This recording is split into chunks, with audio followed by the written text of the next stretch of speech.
दोस्तों welcome to money stalkers. देखिएगा इस वीडियो के अंदर हम लोग बात करने वाले हैं दो कंपनीज के बारे में। पहले हम बात करेंगे आईईएक्स के बारे में, बाद में हम बात करेंगे ट्राइडेंट के बारे में, जहां दोनों कंपनी के अंदर important updates as well as हमें इंपॉर्टेंट न्यूज निकल के आ रही, वही दोस्तों मैं आपके साथ शेयर करना चाहूंगा। यहाँ अगर आप देखोगे तो आज के दिन ऑलमोस्ट आईईएक्स के ऊपर नेगेटिविटी के अंदर आपको क्लोजिंग देखने को मिला और 162 रुपीज के ऊपर हमें क्लोजिंग आज के दिन आईईएक्स के अंदर हमें देखने को मिला। यहाँ आईईएक्स की अगर बात की जाए तो energy exchange regarding, power exchange regarding company का एक मोनोपोली बिजनेस हमें प्ले करती हुई देखने को मिल रही है। डेफ्री कैटेगरी स्टॉक बिलोंग करता है और मार्च क्वार्टर की अगर देखा जाए या फिर क्वार्टर 4 का दोस्तों अगर आप इस कंपनी का रिजल्ट्स भी देखोगे तो कोई भी हमें नेगेटिविटी पॉइंट निकल के नहीं आ रही। ऊपर से हर एक पैरामीटर के अंदर शानदार तरीके से ग्रोथ देखने को मिल रही है। फिर भी आपको आईईएक्स के अंदर अभी तक हमें लगातार करेक्शन ही करेक्शन गिरावट के ही अंदर हमें आईईएक्स कंपनी हमें अवेलेबल देखने को मिला है। उसके पीछे का रीजन क्या है वो भी मैं आपके साथ शेयर करना चाहूँ। तो दोस्तों सबसे पहले एक पॉजिटिव मैं आपके साथ न्यूज शेयर करना चाहूंगा, जहां म्यूचुअल फंड्स के हमें बाइंग का डेटा जून 2022 का डेटा मैं आपके साथ शेयर कर रहा हूं। यहां अगर आप देखोगे तो मेरे एसेट लार्ज कैप फंड की अगर बात की जाए तो ऑलमोस्ट 14% की खरीदारी हमें जून 2022 के अंदर दोस्तों आपको देखने को मिला। फिर यहाँ इनका ही आप यह बोल सकते हो कि इमर्जिंग ब्लू चिप फंड है, जिसके अंदर भी 34% की हमें जून 2022 के अंदर आपको दोस्तों बाइंग देखने को मिला। पिछले महीने के हमें बाइंग देखने को मिला। हमारे एसेट फोकस फंड की अगर बात की, यहाँ भी आपको 12% के आसपास हमें बाइंग जून 2022 के अंदर हमें देखने को मिल चुका है। As well as Kotak equity fund की अगर बात की जाए, इनके भी अंदर 266% की हमें बाइंग जून 2022 के दोस्तों अंदर हमें देखने को मिला। अभी बहुत सारे लोगों का क्वेश्चंस देखने को मिलेगा कि सर जी देखिएगा अभी आपको कंपनी के अंदर लगातार आपको ह्यूज अमाउंट ऑफ में बाइंग देखने को मिला, लेकिन फिर भी क्यों हमें आईईएक्स के अंदर करेक्शन देखने को मिला है। उसके पीछे के दो हमें सबसे बिग हमें रीजंस देखने को मिल रहे। सबसे पहला रीजन यहाँ तो आपको म्यूचुअल फंड की बाइंग तो हमें देखने को मिल रही है, लेकिन एफआईएस की तरफ से लार्ज अमाउंट ऑफ हमें सेलिंग हमें देखने को मिला है, यानी कि सेलिंग हमें ज़्यादा आईईएक्स के अंदर आपको देखने को मिला है और बाइंग बहुत ही कम हमें आईईएक्स के अंदर हमें देखने को मिला है, जिसके वजह से सेलिंग प्रेशर हमें देखने को मिल रहा है। सेकेंड पॉइंट की अगर बात की जाए तो जो हमें इंडिया के अंदर जो आपको कोल्ड रिगार्डिंग जो हमें इश्यूज आपको देखने को मिल रहे हैं, एक तो आप ये बोल सकते हो अवेलेबिलिटी बहुत ही ज़्यादा हमें कम आपको देखने को मिल रही है इंडिया के अंदर। तो जो भी हमें कंपनी कोल्ड रिगार्डिंग जो काम कर रही है वो दूसरे कंट्री से इंडिया के अंदर हमें इम्पोर्ट हमें करते हुए दोस्तों देखने को मिल रहा है। तो इसी की वजह से आईईएक्स क्या करता है, एनर्जी एक्सचेंज और पावर एक्सचेंज रिगार्डिंग हमें बिजनेस प्ले करते हुए देखने को मिल रहा है। तो डिपेंडेंसी कहाँ है, यहाँ पावर सेक्टर के ऊपर, एनर्जी के ऊपर। तो जिसकी वजह से अगर दोस्तों कम अगर हमें पावर सेक्टर के अंदर अगर आप कोई इशू हमें देखने को मिलेगा तो उसका रिगार्डिंग आपको इशू, उसके रिगार्डिंग हमें नेगेटिविटी आपको आईईएक्स के अंदर भी हमें देखने को मिल जाएगी। तो उसी वजह के कारण आपको आईईएक्स के अंदर हमें करेक्शन लगातार आपको देखने को मिल रहा है। यही दो हमें सबसे बड़े रीजन है। और थर्ड रीजन की अगर बात की जाए तो मार्केट के सेंटिमेंट्स की वजह से भी आपको इसके अंदर हमें करेक्शन देखने को मिल रहा है। अभी तक मोर देन 40% की हिसाब से गिरावट आपको देखने को मिला। 45% की गिरावट हमें आईईएक्स के अंदर दोस्तों देखने को मिला है और कोई भी हमें नेगेटिविटी आपको पॉइंट निकल के नहीं आ रहा।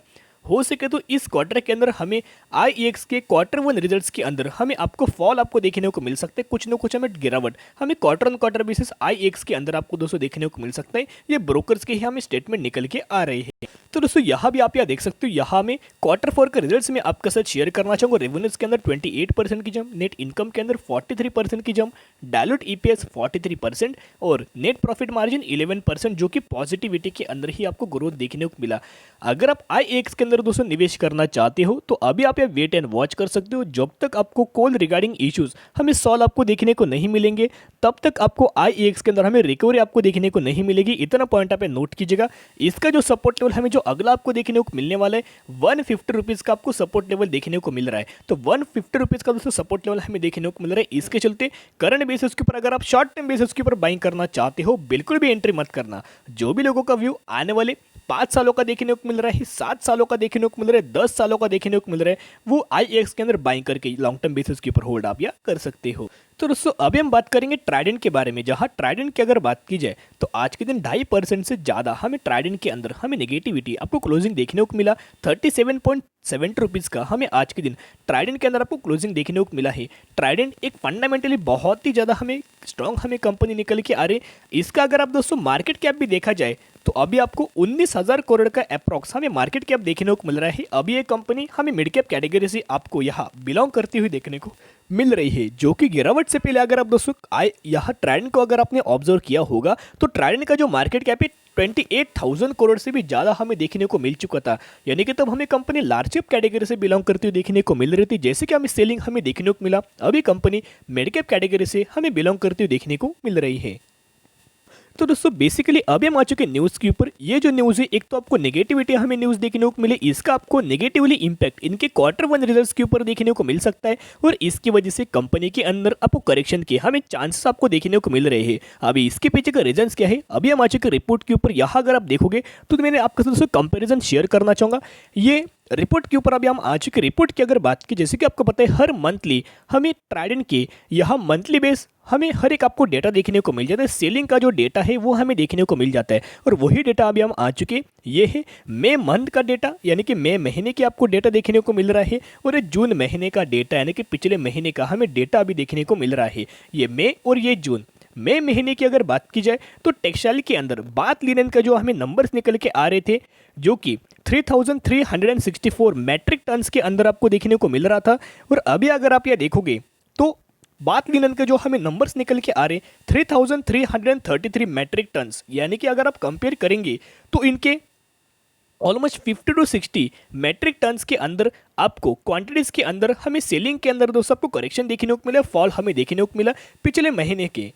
यहाँ नेक्स्ट अगर आप यह देखोगे तो बेड लिनन के अंदर ऑलमोस्ट 2.85 मिलियन मीटर्स के अंदर आपको देखने को मिल रहा था मई महीने का, और जून महीने की अगर बात की जाए 1.95, यहाँ भी दोस्तों आपको पिछले महीने के अंदर आपको करेक्शन देखने को मिला। फिर नेक्स्ट यान की अगर बात करें, यान के अंदर भी दोस्तों अगर आप ये देखोगे 9,191 मैट्रिक टन्स, और पिछले महीने के अगर आप ये देखोगे तो आपको 8,186 मैट्रिक टन्स, यहाँ भी आपको इनके यान के अंदर भी हमें गिरावट आपको करंट बेसिस के ऊपर देखने को मिल रहा है। सिर्फ और सिर्फ कंपनी टेक्सटाइल सेक्टर से रेवेन्यू हमें जनरेट नहीं करती, दूसरे भी दो सेक्टर से दो डिवीजन हमें निकल के आ रहे हैं, एक तो पेपर और दूसरा केमिकल। पेपर के अंदर अगर आप ये देखोगे 14,372 मैट्रिक टन्स, और करंट बेसिस के ऊपर पिछले महीने का 12,500 मैट्रिक टन्स, यानी कि यहाँ भी आपको करेक्शन हमें पिछले महीने के नंबर्स के अंदर आपको देखने को मिला। और केमिकल्स अगर आप ये देखोगे तो केमिकल्स के अंदर हमें मई मंथ के अंदर 8,900 मैट्रिक टन्स और पिछले मंथ के अंदर 7,600 मैट्रिक टन्स, यानी कि यहाँ भी केमिकल्स के अंदर भी आपको करेक्शन हमें कंपेरेटिवली मंथ्स के अंदर आपको देखने को मिल रहा है। इसी के वजह से आपको आज के दिन 2.5% से ज़्यादा आपको करेक्शन देखने को मिला, और Q1 रिजल्ट्स के अंदर भी आपको इसका इंपैक्ट हमें देखने को मिल सकता है। और आपको ट्राइडेंट के अंदर स्लाइटली शॉर्ट टर्म बेसिस के ऊपर आपको यहाँ गिरावट का हमें आपको चांसेस हमें देखने को मिल रहा है। यानी कि जितने भी हमें जो करेक्शन आपको ट्राइडेंट के अंदर देखने को मिल रहा है, बहुत ज़्यादा हमें बाइंग ट्राइडेंट के अंदर आपको देखने को मिल रही है। 72% की बाइंग हमें आज के दिन आपको देखने को मिली, यानी कि डिलीवरी बेस आपको क्वांटिटीज हमें देखने को मिला। यानी कि अगर आप यह देखोगे तो क्या 72% जो आपको बाइंग हमें देखने को मिल रही है, क्या रिटेल इन्वेस्टर इनके अंदर बाइंग कर रहे हैं? बिल्कुल भी नहीं। यहाँ दोस्तों इसके अंदर हमें बड़े बड़े जो इंस्टीट्यूशंस होते हैं, म्यूचुअल फंड्स होते हैं, उनकी तरफ से आपको बाइंग ह्यूज अमाउंट ऑफ हमें ट्राइडेंट के अंदर आपको बाइंग देखने को मिल रही है। तो दोस्तों जिसकी वजह से जो भी हमें इंपैक्ट आपको देखने को मिलने वाला है, शॉर्ट टर्म बेसिस के ऊपर आपको इंपैक्ट देखने को मिलने वाला है, इतना पॉइंट नोट कीजिएगा। ट्राइडेंट का जो सपोर्ट है 34 रुपीज़ का हमें सपोर्ट लेवल निकल के आ रहा है, और अगर आप बाइंग करना चाहते हो लॉन्ग टर्म बेसिस के ऊपर दोस्तों आपको होल्ड करना पड़ेगा, तो ही बाइंग कीजिएगा। शॉर्ट टर्म बेसिस के ऊपर आप बाइंग मत करना, करंट प्राइस के ऊपर बाइंग कीजिएगा, और आने वाले फ्यूचर के हिसाब से आप यहाँ बाय ऑन स्ट्रेटेजी अप्लाई करके लॉन्ग टर्म बेसिस के ऊपर आप यहाँ होल्ड कर सकते हो। तो आज के लिए इतनी, अगर आपको वीडियो पसंद है जरूर वीडियो को लाइक शेयर एंड सब्सक्राइब कर सकते हो। फिर मिलेंगे, बाय।